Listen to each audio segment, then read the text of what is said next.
7 بجے کا ٹائم دیا ہوا تھا اور ہمارا انٹرویو سٹارٹ ہوا تھا تقریباً 10:30 بجے.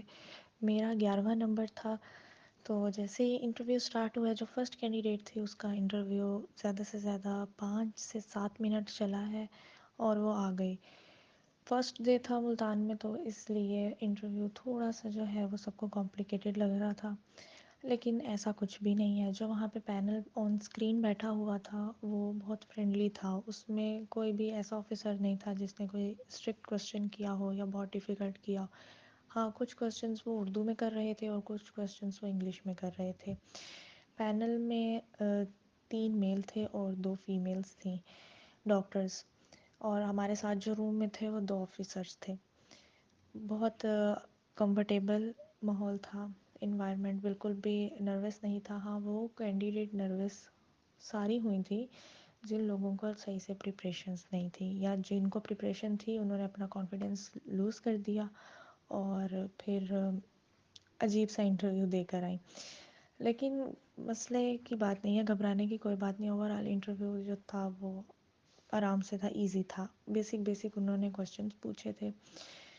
فار ایگزامپل، سب سے پہلے جیسے ہی میں انٹر ہوئی تھی تو فوراً سے اسٹارٹ نہیں ہو گیا تھا. پہلے انہوں نے اپنا روم وغیرہ سیٹ کیا، کیمرہ وغیرہ سیٹ کیا، دین ان کی پکچر وائس سب کچھ اوکے کر کے دین انہوں نے پھر خود بلاتے ہیں وہ کہ یس، جو بھی لڑکی ہوتی ہے اس کا نام لے کے کہ کیسی ہیں آپ، اور انٹرو دیں اپنا. فرسٹ آف آل انٹرو ہی ہوتا ہے.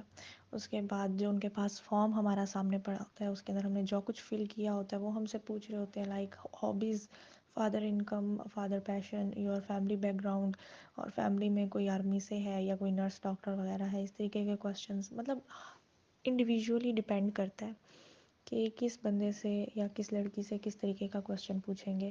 ہر کسی سے سیم نہیں. جو بیسک کوشچن تھے وہ انٹرو کے تھے.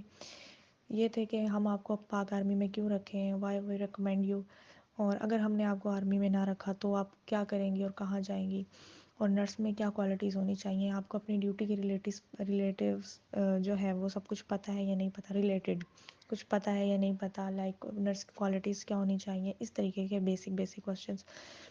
بایو کا میرے سے انہوں نے سیل ڈویژن کا پورا پروسیس پوچھا تھا، مائٹوسس، میوسس، کروموسومز وغیرہ.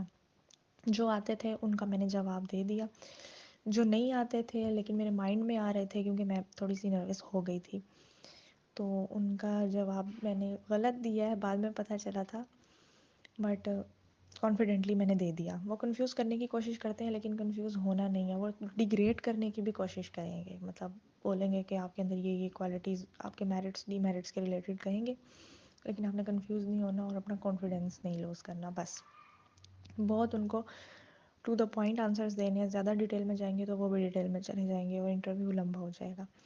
تو اس چیز سے اوائڈ کرنا ہے.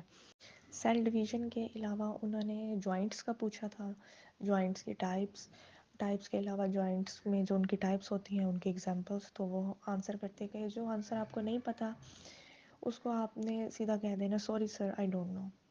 بس اس سے زیادہ نہ کنفیوز ہونا ہے، کچھ بھی نہیں. وہ کچھ بھی نہیں بولتے. ایون کہ ہر کوشچن کا آنسر دینا ضروری بھی نہیں ہے، بس کانفیڈینس سے آنسر دینا اور سچ بولنا ہے.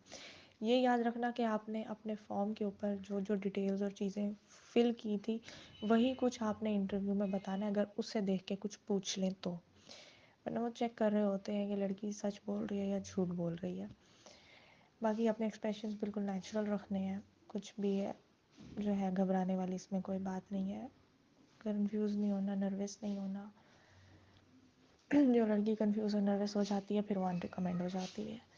اینڈ میں وہ بول دیتے ہیں best of luck and interview ختم.